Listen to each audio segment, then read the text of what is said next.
Song ಸಾಕಾಗ ಮತ್ತೆ super. ನಿಂದು ಅಷ್ಟೇ ಸಾಕಾಗಿದೆ. ಡೋಂಟ್ ವರ್ರಿ ಬೇಬಿ ಚಿನ್ನಮ್ಮ. ನೋಡುತ್ತಾ ಬಿದ್ದೋದು.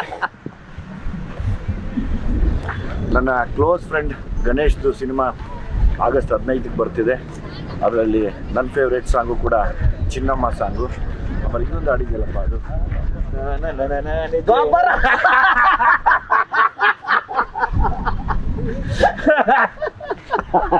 ನನಗೆ ನೀನು ಹೇಳಿದ್ರೆ ನಾನು ಫುಲ್ಲು ರೆಡಿಯಾಗಿ ಬರ್ತಿದ್ದೆ. ಇಲ್ಲ